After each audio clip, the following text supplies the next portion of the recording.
ओम नमः शिवाय। हर हर महादेव। आज के वीडियो में आप सुनेंगे वैशाख मास महात्म्य की अध्याय 19 की कथा।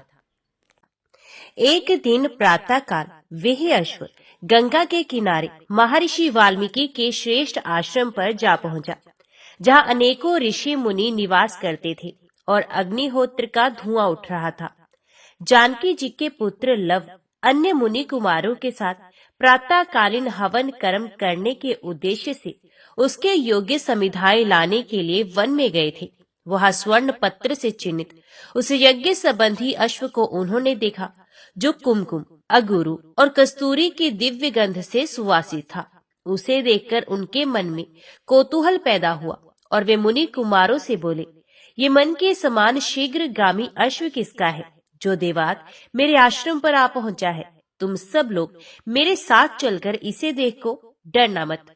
ये कहकर लव तुरंत ही घोड़े के समीप गए। रघुकुल में उत्पन्न कुमार लव कंधे पर धनुष बाण धारण किए उस घोड़े के समीप ऐसे सुशोभित हुए मानो दुर्जय वीर जयंत दिखाई दे रहा हो।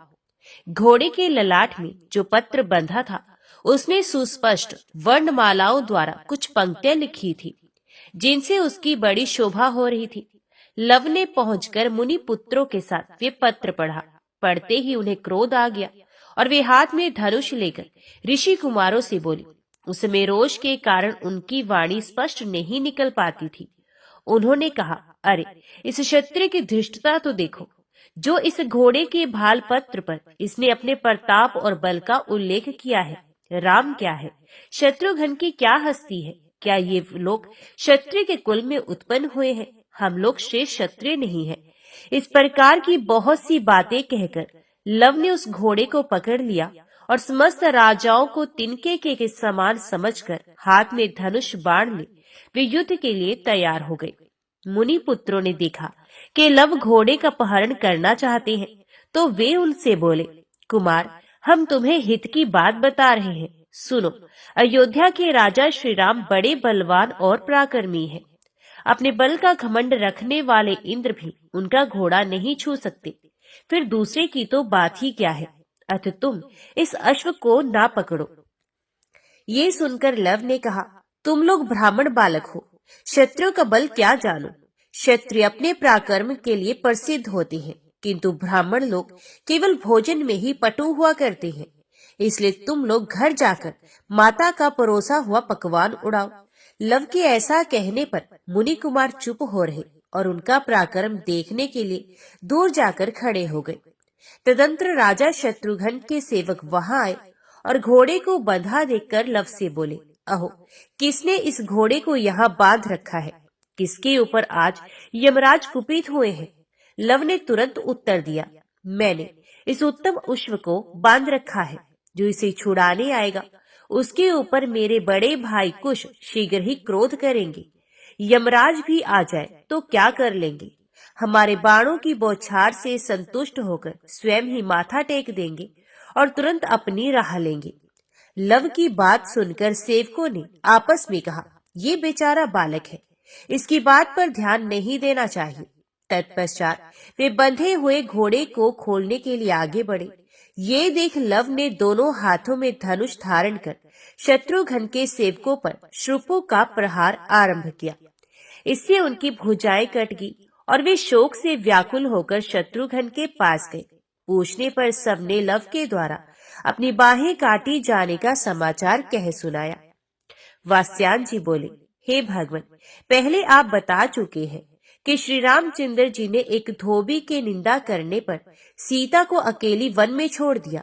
फिर कहाँ उनके पुत्र हुए, कहाँ उन्हें धनुष धारण की क्षमता प्राप्त हुई तथा कहाँ उन्होंने अस्त्र विद्या की शिक्षा पाई, जिससे वे श्री रामचंद्र जी के अश्व का अपहरण कर सके। शेष जी ने कहा, मुने, श्री रामचंद्र जी धर्म पूर्वक सारी पृथ्वी का पालन करते हुए अपनी धर्म पत्नी महारानी सीता और भाइयों के साथ अयोध्या का राज्य करने लगे। इसी बीच में सीता जी ने गर्भ धारण किया। धीरे धीरे 5 महीने बीत गए। एक दिन श्री राम ने सीता जी से पूछा, देवी, इस समय तुम्हारे मन में किस बात की अभिलाषा है, बताओ, मैं उसे पूर्ण करूंगा। सीता जी ने कहा, प्राणनाथ, आपकी कृपा से मैंने सभी उत्तम भोग भोगे हैं और भविष्य में भी भोगूंगी। इस समय मेरे मन में किसी विषय की इच्छा शेष नहीं बची है। जिस स्त्री को आप जैसे स्वामी मिले, जिनके चरणों की देवता भी स्तुति करते हैं, उसको सभी कुछ प्राप्त है, कुछ भी बाकी नहीं है। फिर भी यदि आप आग्रह पूर्वक मुझसे मेरे मन की अभिलाषा पूछ रहे हैं, तो मैं आपके सामने सच्ची बात कहती हूँ। नाथ, बहुत दिन हुए मैंने लोपामुद्रा आदि पतिव्रताओं के दर्शन नहीं किए। मेरा मन इस समय उन्हीं को देखने के लिए उत्कंठित है। वे सब तपस्या की भंडार है। मैं वहां जाकर वस्त्र आदि से उनकी पूजा करूंगी और उन्हें चमकीले रत्न तथा आभूषण भेंट दूंगी। यही मेरा मनोरथ है। प्रियतम, इसे पूर्ण कीजिए। इस प्रकार सीता जी के मनोहर वचन सुनकर श्री रामचंद्र जी को बड़ी प्रसन्नता हुई और वे अपनी प्रियतमा से बोले, जनक किशोरी, तुम धन्य हो। कल प्रातः काल जाना और उन तपस्विनी स्त्रियों का दर्शन करके कृतार्थ होना। श्री रामचंद्र जी के वचन सुनकर सीता जी को बड़ा हर्ष हुआ।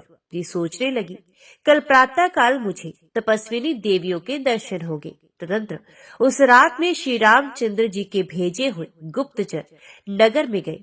उन्हें भेजने का उद्देश्य ये था कि लोग घर घर जाकर महाराज की कीर्ति सुने और देखें, जिससे उनके प्रति लोगों के मन में क्या भाव है इसका पता लग सके। वे दूत आधी रात के समय चुपके से गए। उन्हें प्रतिदिन श्री रामचंद्र जी की मनोहर कथाएं सुनने को मिलती थी। उस दिन वे एक धनाढ्य के विशाल भवन में प्रविष्ट हुए और थोड़ी देर तक वहां रुककर श्री रामचंद्र जी के सुयश का श्रवण करने लगे। वहां सुंदर नेत्रों वाली कोई युवती बड़े हर्ष में भरकर अपने नन्हे से शिशु को दूध पिला रही थी। उसने बालक को लक्ष्य करके बड़ी मनोहर बात कही, बेटा, तू जी भरकर मेरा मीठा दूध पी ले, पीछे ये तेरे लिए दुर्लभ हो जाएगा। नील कमल दल के समान श्याम वर्ण वाले श्री रामचंद्र जी इस अयोध्यापुरी के स्वामी हैं। उनके नगर में निवास करने वाले लोगों का फिर इस संसार में जन्म नहीं होगा।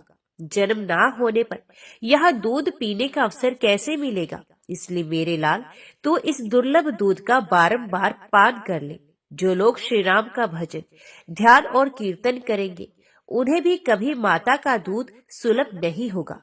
इस तरह श्री रामचंद्र जी की यश रूपी अमृत से भरे हुए वचन सुनकर वे गुप्तचर बहुत प्रसन्न हुए और दूसरे किसी भाग्यशाली पुरुष के घर में गए। वे पृथक पृथक विभिन्न घरों में जाकर श्री राम के यश का श्रवण करते थे। एक घर की बात है, एक गुप्तचर श्री रघुनाथ जी का यश सुनने की इच्छा से वहां आया और क्षण भर रुका रहा। उस घर की एक सुंदरी नारी, जिसके नेत्र बड़े मनोहर थे, पलंग पर बैठे हुए कामदेव के समान सुंदर अपने पति की ओर देखकर बोली, नाथ, आप मुझे ऐसे लगते हैं मानो साक्षात श्री रघुनाथ जी ही हो।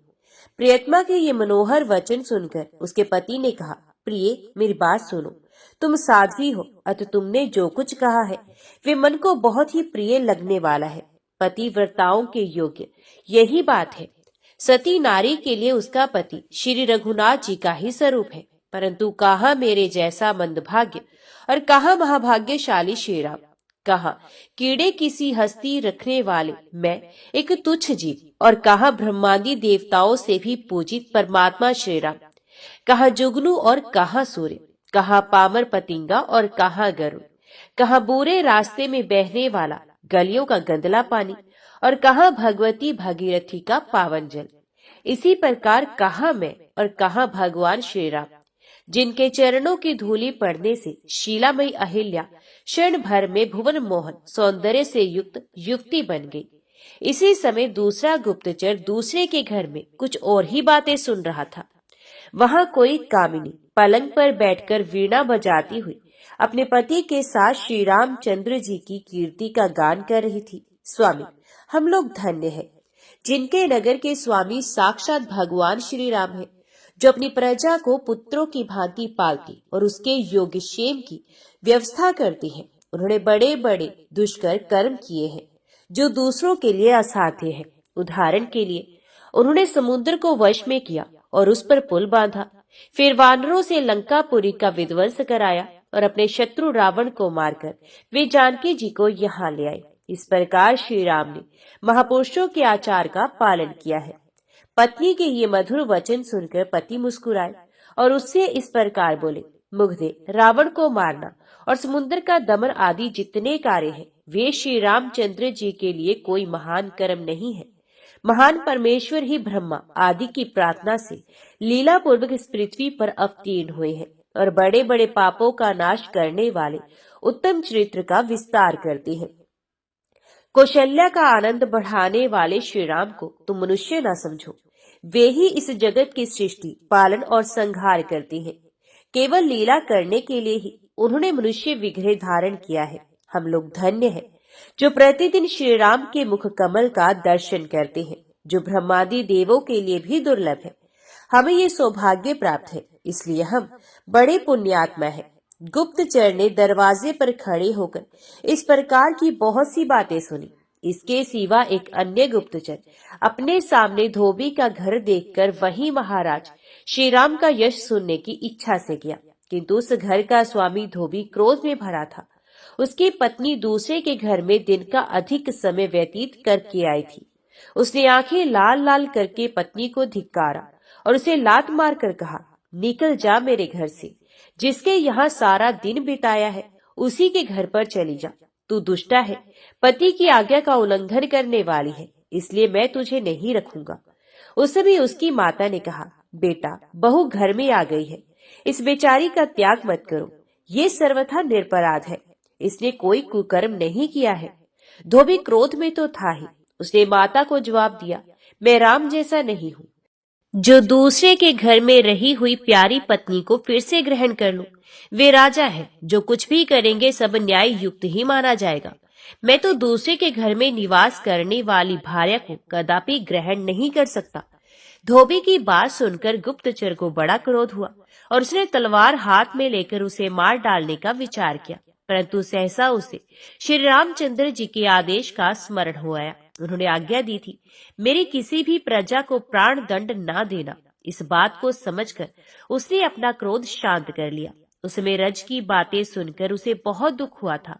वे कुपित हो बारंबार उस श्वास खींचता हुआ उस स्थान पर गया जहां उसके साथी अन्य गुप्तचर मौजूद थे। वे सब आपस में मिले और सबने एक दूसरे को अपना सुना हुआ श्री रामचंद्र जी का विश्व वंदित चरित्र सुनाया। अंत में उस धोबी की बात सुनकर उन्होंने आपस में सलाह की और ये निश्चय किया कि दुष्टों की कही हुई बातें श्री रघुनाथ जी से नहीं कहनी चाहिए। ऐसा विचार करके वे घर पर जाकर सो गए। उन्होंने अपनी बुद्धि से ये स्थिर किया था कि कल प्रातः काल महाराज से ये समाचार कहा जाएगा। श्री रघुनाथ जी ने प्रातः काल नित्य कर्म से निर्वित होकर वेद वेत्ता ब्राह्मणों को विधि पूर्वक स्वर्ण दान से संतुष्ट किया।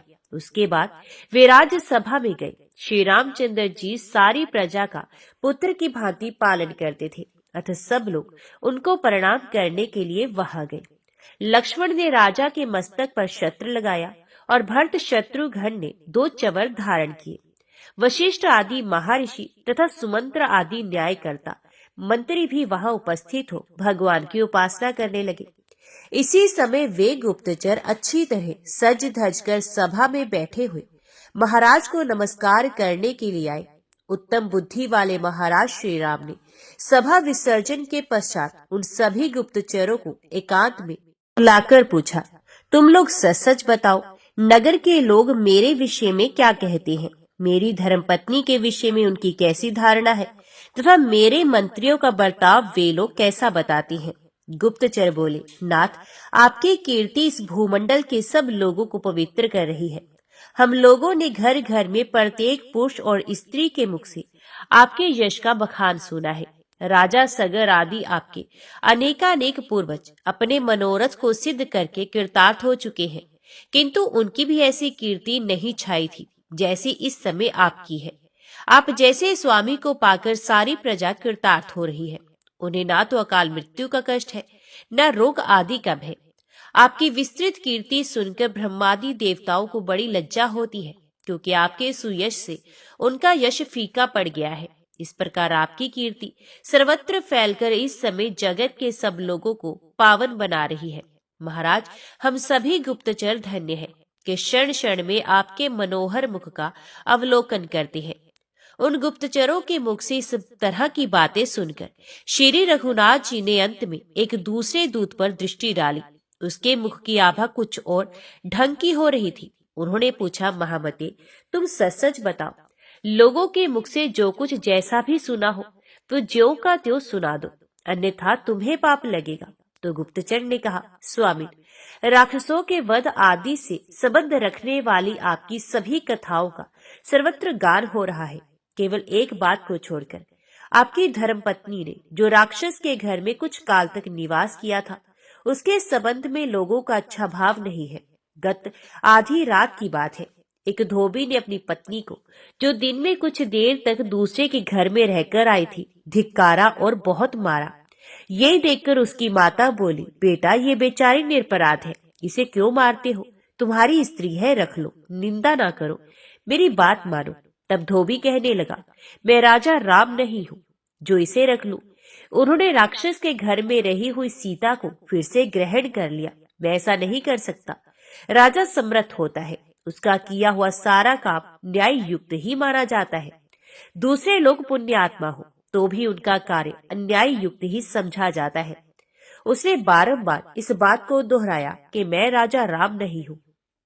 उस समय मुझे बड़ा क्रोध हुआ, किंतु सहसा आपका आदेश स्मरण हो आया, इसलिए मैं उसे दंड ना दे सका।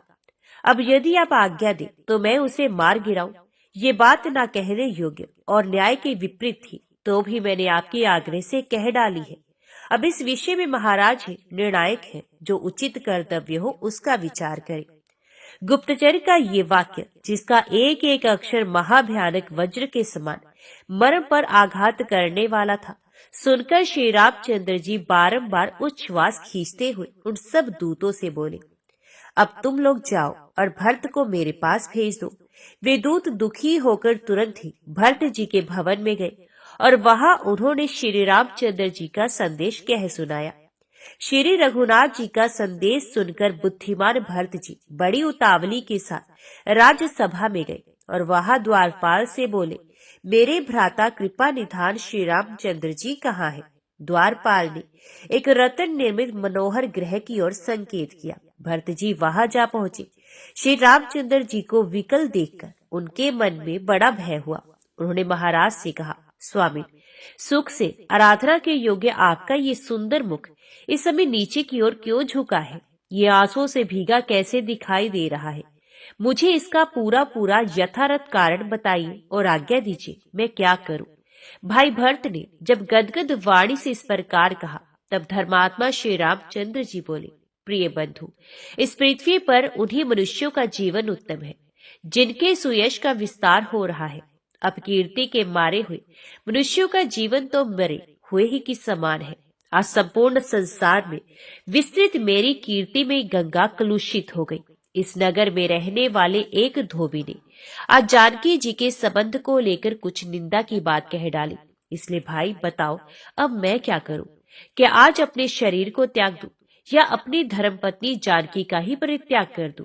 दोनों के लिए मुझे क्या करना उचित है? इस बात को ठीक ठीक बताओ।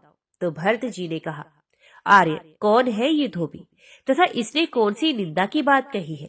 तब श्री रामचंद्र जी ने धोबी के मुंह से निकली हुई सारी बातें जो दूत के द्वारा सुनी थी महात्मा भरत से कह सुनाई। उन्हें सुनकर भरत ने दुख और शोक में पड़े हुए भाई श्री राम से कहा, वीरों द्वारा सुपूजित जानकी देवी लंका में अग्नि परीक्षा द्वारा शुद्ध प्रमाणित हो चुकी है। ब्रह्मा जी ने भी इन्हें शुद्ध बताया है तथा पूज्य पिता स्वर्गीय महाराज दशरथ जी ने भी इस बात का समर्थन किया है। ये सब होते हुए भी केवल एक धोबी के कहने से विश्व वंदित सीता का परित्याग कैसे किया जा सकता है? ब्रह्मादि देवताओं ने भी आपकी कीर्ति का गान किया है। वे इस समय सारे जगत को पवित्र कर रही है। ऐसी पावन कीर्ति आज केवल एक धोबी के कहने से कुलूषित या कलंकित कैसे हो जाएगी? भला आप अपने इस कल्याण में विघ्न का परित्याग क्यों करना चाहते हैं? आप ही हमारे दुखों को दूर करने वाले हैं। आपके बिना तो हम सब लोग आज ही मर जाएंगे। महान अभ्युदय से शोभा पाने वाली सीता जी तो आपके बिना क्षण भर भी जीवित नहीं रह सकती। इसलिए मेरा अनुरोध तो यही है कि आप पतिव्रता सीता जी के साथ रहकर इस विशाल राज्य लक्ष्मी की रक्षा कीजिए। भरत जी की ये वचन सुनकर वक्ताओं में श्रेष्ठ परम धार्मिक श्री रघुनाथ जी इस प्रकार बोले, भाई तुम जो कुछ कह रहे हो वे धर्म सम्मत और युक्ति युक्त है, परंतु इस समय मैं जो बात कह रहा हूँ उसी को मेरी आज्ञा मानकर करो। मैं जानता हूँ मेरी सीता अग्नि द्वारा शुद्ध, पवित्र और लोक पूजित है, तथापि मैं लोक अपवाद के कारण आज उसका त्याग करता हूँ। इसलिए तुम जनक किशोरी को वन में ले जाकर छोड़ दो। श्री राम का ये आदेश सुनते ही भरत जी मूर्छित होकर पृथ्वी पर गिर पड़े। वात्स्यायन जी ने पूछा, स्वामिन, जिनकी उत्तम कीर्ति संपूर्ण जगत को पवित्र करने वाली है, उन्हें जानकी देवी के प्रति उस धोबी ने निंदा युक्त वचन क्यों कहे? इसका रहस्य बताइए। शेष जी ने कहा, मिथिला नाम की महापुरी में महाराज जनक राज्य करते थे। उनका नाम था शीलध्वज। एक बार वे यज्ञ के लिए पृथ्वी जोत रहे थे।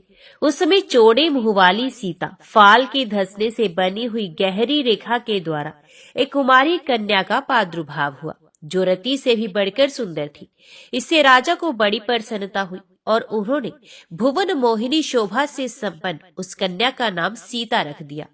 परम सुंदरी सीता एक दिन सखियों के साथ उद्यान में खेल रही थी। वहां उन्हें शुक पक्षी का एक जोड़ा दिखाई दिया, जो बड़ा मनोरम था। वे दोनों पक्षी एक पर्वत की चोटी पर बैठकर इस प्रकार बोल रहे थे, पृथ्वी पर श्री राम नाम से प्रसिद्ध एक बड़े सुंदर राजा होंगे। उनकी महारानी सीता के नाम से विख्यात होंगी। श्री रामचंद्र जी बड़े बुद्धिमान और बलवान होंगे तथा समस्त राजाओं को अपने वश में रखते हुए सीता के साथ 11,000 वर्षों तक राज्य करेंगे। धन्य है वे जानकी देवी और धन्य है श्री राम, जो एक दूसरे को प्राप्त होकर इस पृथ्वी पर आनंद पूर्वक विहार करेंगे। तोते के उस जोड़े को ऐसी बातें करते देख सीता ने सोचा कि ये दोनों मेरे ही जीवन की मनोहर कथा कह रहे हैं, इन्हें पकड़कर सभी बातें पूछूं। ऐसा विचार कर उन्होंने अपनी सखियों से कहा, ये पक्षियों का जोड़ा बहुत सुंदर है, तुम लोग चुपके से जाकर इसे पकड़ लाओ। सखियां उस पर्वत पर गई और दोनों सुंदर पक्षियों को पकड़ लाई। लाकर उन्होंने सीता को अर्पण कर दिया। सीता उन पक्षियों से बोली, तुम दोनों बड़े सुंदर हो, देखो डरना नहीं। बताओ तुम कौन हो और कहां से आए हो? राम कौन है और सीता कौन है? तुम्हें उनकी जानकारी कैसे हुई? उस सारी बातों को जल्दी जल्दी बताओ। मेरी ओर से तुम्हें भय नहीं होना चाहिए। सीता के इस प्रकार पूछने पर दोनों पक्षी सब बातें बताने लगे। देवी, वाल्मीकि नाम से प्रसिद्ध एक बहुत बड़े महर्षि है, जो धर्मज्ञों में श्रेष्ठ माने जाते हैं। हम दोनों उन्हीं के आश्रम में रहते हैं। महर्षि ने रामायण नाम का एक ग्रंथ बनाया है, जो सदा ही मन को प्रिय जान पड़ता है।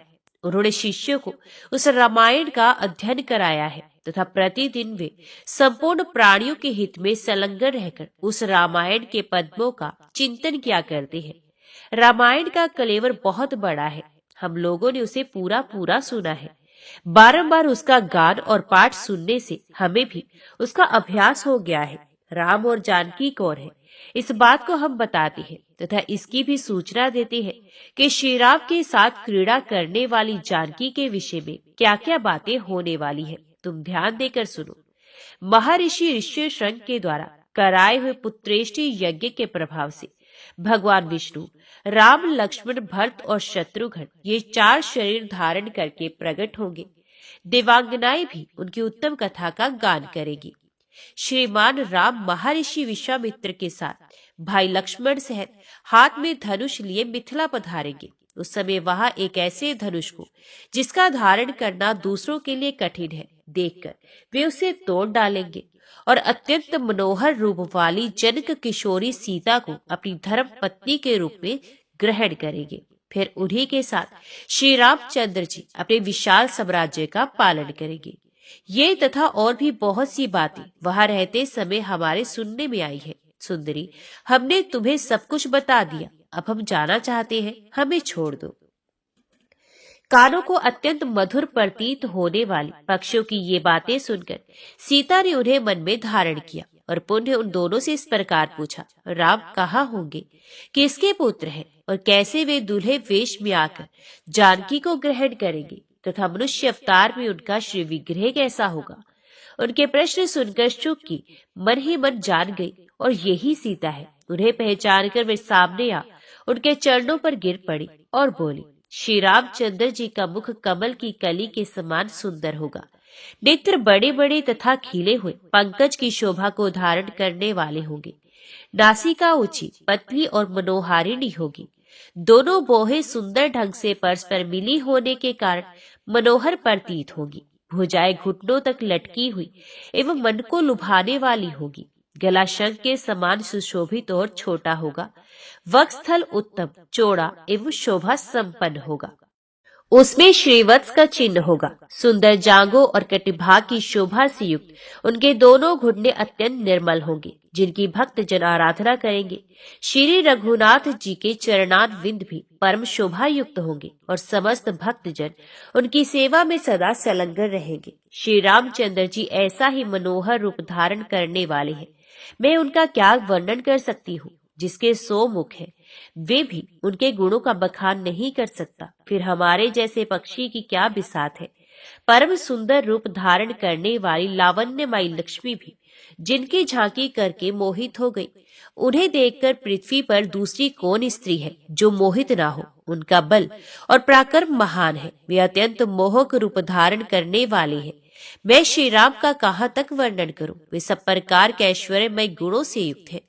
परम मनोहर रूप धारण करने वाली वे जानकी देवी धन्य है, जो श्री रघुनाथ जी के साथ हजारों वर्षों तक प्रसन्नता पूर्वक विहार करेंगी। परंतु सुंदरी, तुम कौन हो? तुम्हारा नाम क्या है, जो इतनी चतुरता और आदर के साथ श्री रामचंद्र जी के गुणों का कीर्तन सुनने के लिए प्रश्न कर रही हो?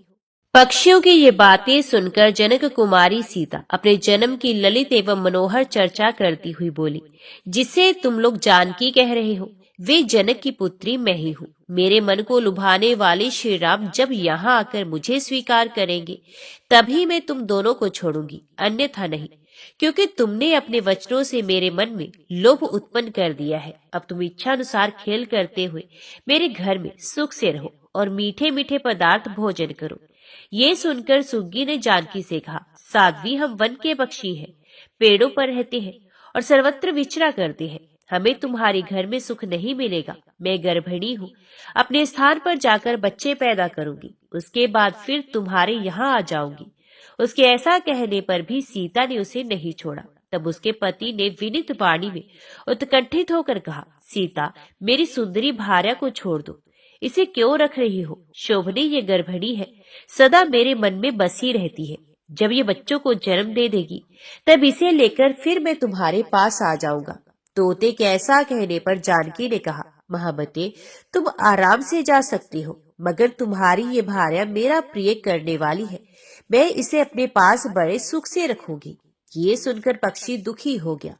उसने करुणा युक्त वाणी में कहा, योगी लोग जो बात कहते हैं वे सत्य ही है।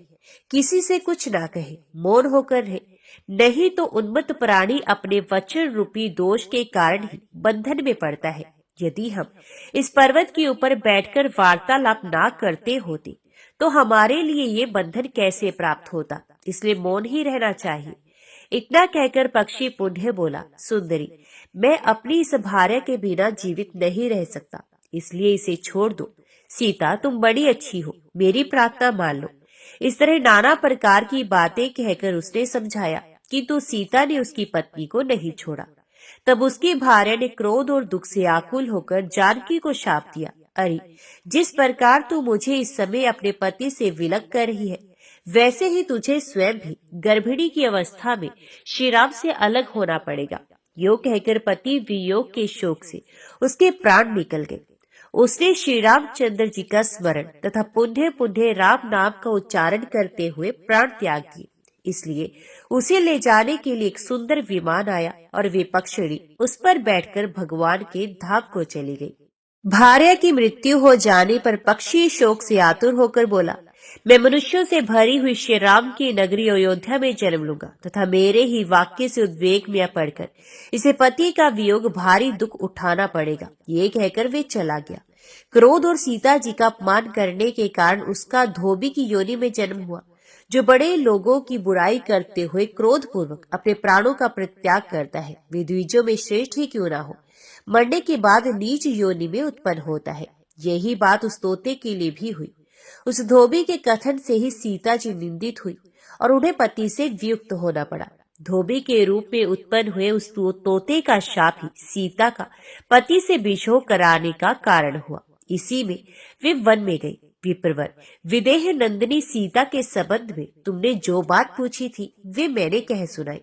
और फिर आगे का वृतांत कहता हूँ, उसे सुनो। भरत को मुर्शिद देख श्री रघुनाथ जी को बड़ा दुख हुआ। उन्होंने द्वारपाल से कहा, शत्रुघ्न को शीघ्र मेरे पास बुला लाओ। आज्ञा पाकर वे क्षण भर में शत्रुघ्न को बुला लाया। आते ही उन्होंने भरत को अचेत और श्री रघुनाथ जी को दुखी देखा। इससे उन्हें बड़ा ही दुख हुआ और वे श्री रामचंद्र जी को प्रणाम करके बोले, आर्य, ये कैसा दारुण दृश्य है। तब श्री राम ने धोबी के मुख से निकला हुआ विलोक निंदित वचन कह सुनाया तथा जानकी को त्यागने का विचार भी प्रकट किया। शत्रुघ्न ने कहा, स्वामी, अब जानकी जी के प्रति ये कैसी कठोर बात कह रहे हैं। भगवान सूर्य का उदय सारे संसार को प्रकाश पहुंचाने के लिए होता है, किंतु उल्लुओं का वे पसंद नहीं आते। इससे जगत की क्या हानि होती है। इसलिए आप भी सीता को स्वीकार करें, उनका त्याग ना करें, क्योंकि वे सती साध्वी स्त्री है। आप कृपा करके मेरी ये बात मान लीजिए। महात्मा शत्रुघ्न की ये बात सुनकर श्री रामचंद्र जी बारंबार वही सीता के त्याग की बात दोहराने लगे, जो एक बार भरत से कह चुके थे। भाई की वे कठोर बात सुनते ही शत्रुघ्न दुख के अगाध जल में डूब गए और जड़ से कटे हुए वृक्ष की भांति मूर्छित होकर पृथ्वी पर गिर पड़े। भाई शत्रुघ्न को भी अचेत होकर गिरा दे श्री रामचंद्र जी को बहुत दुख हुआ और वे द्वारपाल से बोले, जाओ लक्ष्मण को मेरे पास बुला लाओ। द्वारपाल ने लक्ष्मण जी के महल में जाकर उनसे इस प्रकार निवेदन किया, स्वामी, श्री रघुनाथ जी आपको याद कर रहे हैं। श्री राम का आदेश सुनकर वे शीघ्र उनके पास गए। वहां भरत और शत्रुघ्न को मूर्छित तथा श्री रामचंद्र जी को दुख से व्याकुल देखकर लक्ष्मण जी भी दुखी हुए।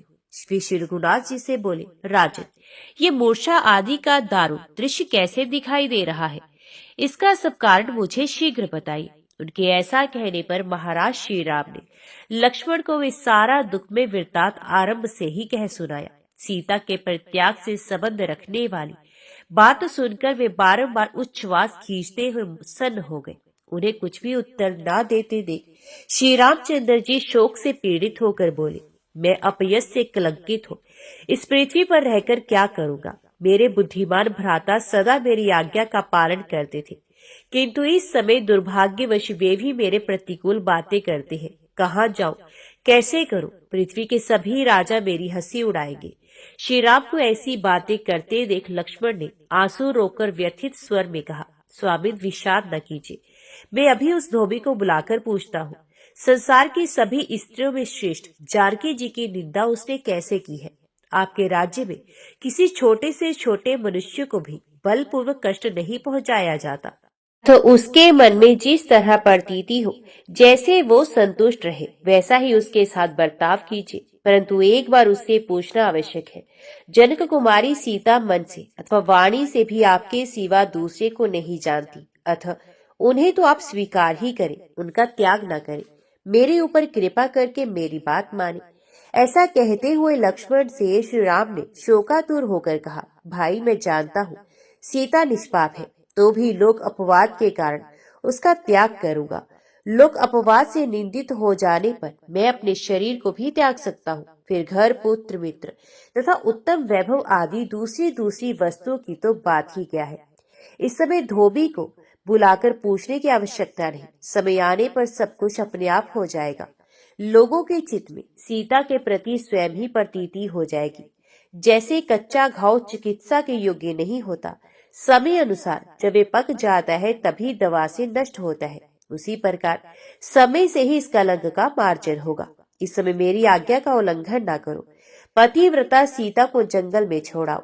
यह आदेश सुनकर लक्ष्मण एक क्षण तक शोकाकुल हो दुख में डूबे रहे। फिर मन ही मन विचार किया, परशुराम जी ने पिता की आज्ञा से अपनी माता का भी वध कर डाला था। इससे जान पड़ता है गुरुजनों की आज्ञा उचित हो या अनुचित, उसका कभी उल्लंघन नहीं करना चाहिए। अतः श्री रामचंद्र जी का प्रिय करने के लिए मुझे सीता का त्याग करना ही पड़ेगा। ये सोचकर लक्ष्मण अपने भाई श्री रघुनाथ जी से बोले, सुव्रत, गुरुजनों के कहने से नहीं करने योग्य कार्य भी कर लेना चाहिए, किंतु उनकी आज्ञा का उल्लंघन कदापि उचित नहीं है। इसलिए आप जो कुछ कहते हैं उस आदेश का मैं पालन करूंगा। लक्ष्मण के मुख से ऐसी बात सुनकर श्री रघुनाथ जी ने उनसे कहा, बहुत अच्छा, बहुत अच्छा महामती, तुमने मेरे चित्त को संतुष्ट कर दिया। अभी अभी रात में जानकी ने तापसी स्त्रियों के दर्शन की इच्छा प्रकट की थी, इसलिए रथ पर बिठाकर जंगल में छोड़ाओ। फिर सुमंत्र को बुलाकर उन्होंने कहा, मेरा रथ अच्छे अच्छे घोड़ों और वस्त्रों से सजाकर तैयार करो। श्री रघुनाथ जी का आदेश सुनकर वे उनका उत्तम रथ तैयार करके लाए। रथ को आया देख भातृभक्त लक्ष्मण उस पर सवार हुए और जानकी जी के महल की ओर चले। अंतपुर में पहुंचकर वे मिथिलेश कुमारी सीता से बोले, माता जानकी, श्री रघुनाथ जी ने मुझे आपके महल में भेजा है। आप तापसी स्त्रियों के दर्शन के लिए वन में चलिए। जानकी जी बोले, श्री रघुनाथ जी के चरणों का चिंतन करने वाली ये महारानी मैथिली आज धन्य हो गई, जिसका मनोरथ पूर्ण करने के लिए स्वामी ने लक्ष्मण को भेजा है। आज मैं वन में रहने वाली सुंदरी तपस्विनियों को, जो पति को ही देवता मानती है, मस्तक झुकाऊंगी और वस्त्र आदि अर्पण करके उनकी पूजा करूंगी। ऐसा कहकर उन्होंने सुंदर सुंदर वस्त्र, बहुमूल्य आभूषण, नाना प्रकार के रत्न, उज्जवल मोती, कपूर आदि सुगंधित पदार्थ तथा चंदन आदि सहस्रों प्रकार की विचित्र वस्तुएं साथ ले ली। ये सारी चीजें दासियों के हाथ उठवाकर वे लक्ष्मण की ओर चली। अभी घर का चौखट भी नहीं लागने पाई थी कि लड़खड़ाकर गिर पड़ी। यह एक अपशगुन था, परंतु वन में जाने की उत्कंठा के कारण सीता जी ने इस पर विचार नहीं किया। वे अपना प्रिय कार्य करने वाले देवर से बोली, वत्स, कहाँ है वे रथ जिस पर मुझे ले चलोगे? लक्ष्मण ने स्वर्ण में रथ की ओर संकेत किया और जानकी जी के साथ उस पर बैठकर सुमंत्र से बोले, चलाओ घोड़ों को। इसी समय सीता का दाहिना नेत्र फड़क उठा, जो भावी दुख की सूचना देने वाला था। साथ ही पुण्य में पक्षी विपरीत दिशा से होकर जाने लगे। ये सब देखकर जानकी ने देवर से कहा, वत्स, मैं तो तपस्विनियों के दर्शन की इच्छा से यात्रा करना चाहती हूँ, फिर ये दुख देने वाले अपशगुन कैसे हो रहे हैं? श्री राम का, भरत का तो तुम्हारे छोटे भाई शत्रुघ्न का कल्याण हो, उनकी प्रजा में सर्वत्र शांति रहे, कहीं कोई विपल्प या उपद्रव ना हो। जानकी जी की ऐसी बातें करते देख लक्ष्मण कुछ बोल ना सके, आंसुओं से उनका गला भर आया। इसी प्रकार आगे जाकर सीता जी ने फिर देखा, बहुत से मृग बाई ओर से घूमकर निकले जा रहे हैं। वे भारी दुख की सूचना देने वाले थे। उन्हें देखकर जानकी जी कहने लगी, आज ये मृग जो मेरी बाई ओर से निकल रहे हैं सो ठीक ही है। श्री रामचंद्र जी के चरणों को छोड़कर अन्यत्र जाने वाली सीता के लिए ऐसा होना उचित ही है। नारियों का सबसे बड़ा धर्म है अपने स्वामी के चरणों का पूजन। उसी को छोड़कर मैं अन्यत्र जा रही हूँ, अतः मेरे लिए जो दंड मिले उचित ही है। इस प्रकार मार्ग में पारमार्थिक विचार करती हुई देवी जानकी ने गंगा जी को देखा, जिनके तट पर मुनियों का समुदाय निवास करता है, जिनके जलकणों का स्पर्श होते ही राशि राशि महापातक पलायन कर जाते हैं। उन्हें वहां चारों ओर अपने रहने योग्य कोई स्थान दिखाई नहीं देता। गंगा के किनारे पहुंचकर लक्ष्मण जी ने रथ पर बैठी हुई सीता जी से आंसू बहाते हुए कहा, भाभी चलो, लहरों से भरी हुई गंगा को पार करो। सीता जी देवर की बात सुनकर तुरंत रथ से उतर गई। तदंतर नाव से गंगा के पार होकर लक्ष्मण जी जानकी जी को साथ लिए वन में चले गए।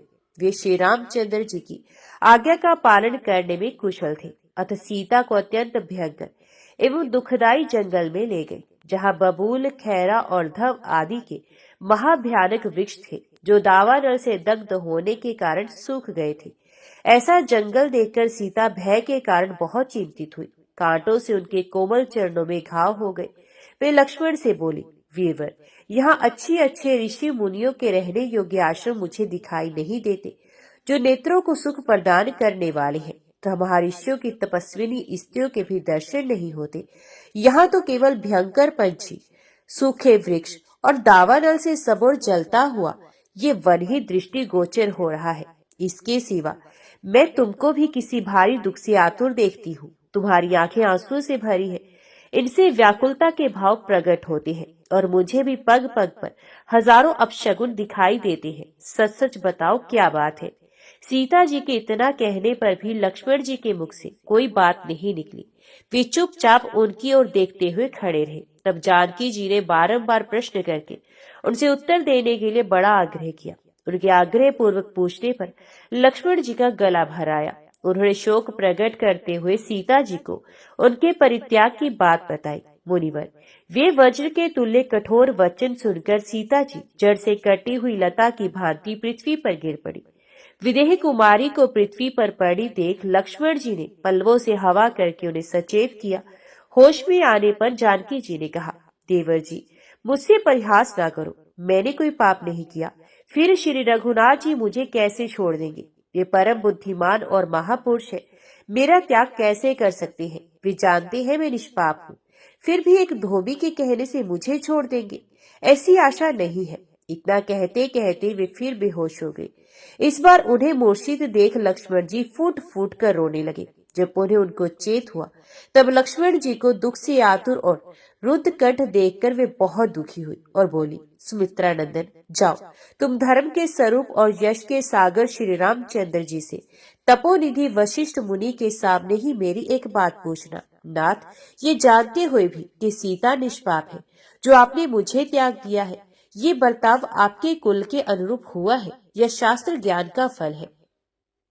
मैं सदा आपके चरणों में ही अनुराग रखती हूँ, तो भी जो आपके द्वारा मेरा त्याग हुआ है, इसमें आपका कोई दोष नहीं। ये सब मेरे भाग्य दोष से हुआ है, इसे मेरा प्रारब्ध ही कारण है। वीरवर, आपका सदा और सर्वत्र कल्याण हो। मैं इस वन में आपका ही स्मरण करती हुई प्राण धारण करूंगी। मन, वाणी और क्रिया के द्वारा एकमात्र आप ही मेरे सर्वोत्तम आराध्य देव है। रघुनंदन, आपके सिवा और सब कुछ मैंने अपने मन से तुच्छ समझा है। महेश्वर, प्रत्येक जन्म में आप ही मेरे पति हो और मैं आपके ही चरणों के चिंतन से अपने अनेकों पापों का नाश कर आपकी सती साध्वी पत्नी बनूं, यही मेरी प्रार्थना है। लक्ष्मण, मेरी सासुओं से भी ये संदेश कहना, माताओं, अनेकों जंतुओं से भरे हुए इस घोर जंगल में मैं आप सब लोगों के चरणों का स्मरण करती हूँ। मैं गर्भवती हूँ, तो भी महात्मा राम ने मुझे इस वन में त्याग दिया है। सुमित्रे, अब तुम मेरी बात सुनो। श्री रघुनाथ जी का कल्याण हो। मैं अभी प्राण त्याग देती, किंतु विवश हूँ। अपने गर्भ में श्री रामचंद्र जी के तेज की रक्षा कर रही हूँ। तुम जो उनके वचनों को पूर्ण करते हो सो ठीक ही है, इससे तुम्हारा कल्याण होगा। तुम श्री राम के चरण कमलों के सेवक और उनके अधीन हो, अतः तुम्हें ऐसा ही करना उचित है। अच्छा, अब श्री रामचंद्र जी के समीप जाओ, तुम्हारे मार्ग मंगलमय हो। मुझ पर कृपा करके कभी कभी मेरी याद करते रहना। इतना कहकर सीता जी लक्ष्मण जी के सामने ही अचेत हो पृथ्वी पर गिर पड़ी। उन्हें मूर्छित देख लक्ष्मण जी पुनः दुख में डूब गए और वस्त्र के अग्रभाग से पंखा झलने लगे। जब होश में आई तब उन्हें प्रणाम करके वे बोले, देवी, अब मैं श्री राम के पास जाता हूँ। वहां जाकर मैं आपका सब संदेश कहूंगा। आपके समीप ही महर्षि वाल्मीकि का बहुत बड़ा आश्रम है। यूं कहकर लक्ष्मण ने उनकी परिक्रमा की और दुख मगन हो आंसू बहाते हुए वे महाराज श्री राम के पास चल दिए। जानकी जी ने जाते हुए देवर की ओर विस्मित दृष्टि से देखा और वे सोचने लगी, महाभाग, लक्ष्मण मेरे देवर है, शायद परिहास करते हो। भला श्री रघुनाथ जी अपने प्राणों से भी अधिक प्रिय मुझ पाप रहित पत्नी को कैसे त्याग सकते हैं? यही विचार करती हुई वे निर्निमेष नेत्रों से उनकी ओर देखती रही, किंतु जब वे गंगा के उस पार चले गए तब उन्हें सर्वथा विश्वास हो गया कि सचमुच ही मैं त्याग दी गई हूँ। अब मेरे प्राण बचेंगे या नहीं, इस संशय में पड़कर वे पृथ्वी पर गिर पड़ी और तत्काल उन्हें मूर्छा ने आ दबाया। उसमें हंस और पंखों से जल लाकर सीता के शरीर पर सब ओर से छिड़कने लगे। फूलों की सुगंध लिए मंद मंद वायु चलने लगी तथा हाथी भी अपनी सूंडों से जल लिए सब ओर से वहां आकर खड़े हो गए, मानो धूली से भरे हुए सीता के शरीर को धोने के लिए आए हो। इसी समय सती सीता होश में आई और बारंबार राम राम की रट लगाती हुई बड़े दुख से विलाप करने लगी। हाय राम, हाय दीन बंधु, हाय करुणानिधे, बिना अपराध के ही क्यों मुझे इस वन में त्याग रहे हो? इस प्रकार की बहुत सी बातें कहती हुई वे बार बार विलाप करती और इधर उधर देखती हुई रह रहकर मूर्छित हो जाती थी। उस समय भगवान वाल्मीकि शिष्यों के साथ वन में गए थे। वहां उन्हें करुणाजनक स्वर में विलाप और रोदन करती सुनाई दी सीता। ये शिष्यों से बोले, वन के भीतर जाकर देखो तो सही, इस महाघोर जंगल में कौन रो रहा है। उसका स्वर दुख से पूर्ण जान पड़ता है। मुनि के भेजने से वे उस स्थान पर गए जहाँ जानकी राम राम की पुकार मचाती हुई आंसू में डूब रही थी। उन्हें देखकर वे शिष्य उत्कंठावश वाल्मीकि मुनि के पास लौट आए। उनकी बातें सुनकर मुनि स्वयं ही उस स्थान पर गए। पतिव्रता जानकी ने देखा, एक महर्षि आ रहे हैं जो तपस्या के पुंज जान पड़ते हैं। उन्हें देख सीता जी ने हाथ जोड़कर कहा, व्रत के सागर और वेदों के साक्षात स्वरूप महर्षि को नमस्कार है। उनके योग कहने पर महर्षि ने आशीर्वाद के द्वारा उन्हें प्रसन्न करते हुए कहा, बेटी तुम अपने पति के साथ चिरकाल तक जीवित रहो। तुम्हें तो सुंदर 2 पुत्र प्राप्त हो। बताओ तुम कौन हो, इस भयंकर वन में क्यों आई हो तथा क्यों ऐसी हो रही हो। सब कुछ बताओ जिससे मैं तुम्हारे दुख का कारण जान सकूं। तब श्री रघुनाथ जी की पत्नी सीता जी एक दीर्घ निश्वास ले कांपती हुई करुणामयी वाणी में बोली, महर्षि मुझे श्री रघुनाथ जी की सेविका समझिए। मैं बिना अपराध के ही त्याग दी गई हूँ।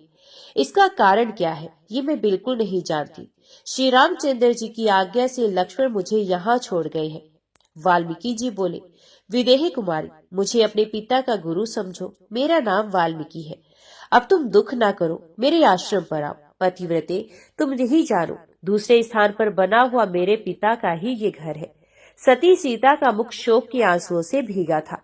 मुनि का सांत्वनापूर्ण वचन सुनकर उन्हें कुछ सुख मिला। उनके नेत्रों में इस समय भी दुख के आंसू छलक रहे थे। वाल्मीकि जी उन्हें आश्वासन देकर तापसी स्त्रियों से भरे हुए अपने पवित्र आश्रम पर ले गए।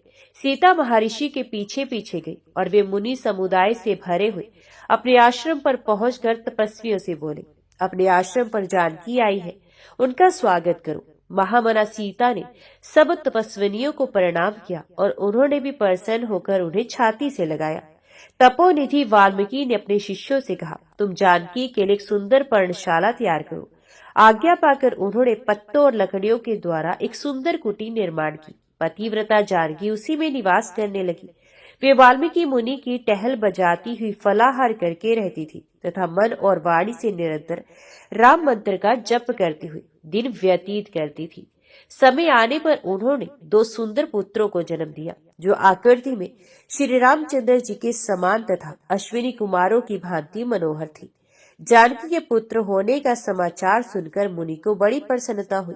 वे मंत्र वेत्ताओं में श्रेष्ठ थे। अतुल बालकों के जात कर्म आदि संस्कार उन्होंने ही संपन्न किए।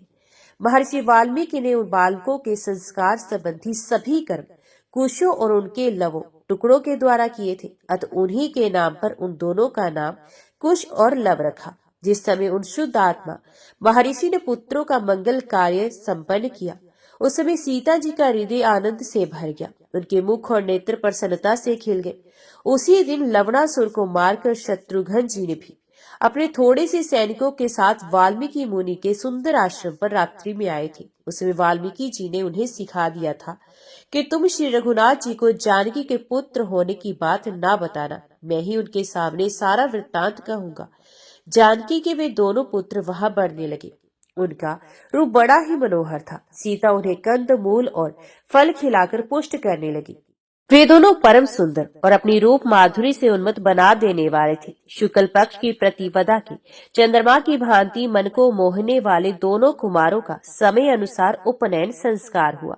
इससे उनकी मनोहरता और भी बढ़ गई। महर्षि वाल्मीकि ने उपनयन के पश्चात उन्हें अंगों सहित वेद और रहस्यों सहित धनुर्वेद का अध्ययन कराया। उसके बाद स्वरचित रामायण काव्य भी पढ़ाया। उन्होंने भी उन बालकों को स्वर्ण भूषित धनुष प्रदान किए जो अभेद्य और श्रेष्ठ थे, जिनकी प्रत्यंचा बहुत ही उत्तम थी तथा जो शत्रु समुदाय के लिए अत्यंत भयंकर थे। धनुष के साथ ही बाणों से भरे 2 अक्षय तरकश, 2 खड़ग तथा बहुत सी अभेद्य ढाले भी उन्हें जानकी कुमारों को अर्पण किए।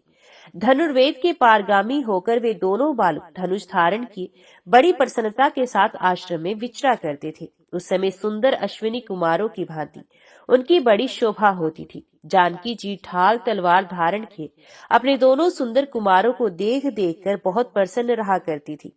वात्स्यायन जी, ये मैंने आपको जानकी जी के पुत्र जन्म का प्रसंग सुनाया है। अब अश्व की रक्षा करने वाले वीरों की भुजाओं के काटे जाने के पश्चात जो घटना हुई उसका वर्णन सुनिए। ओम नमो भगवते वासुदेवाय नमः।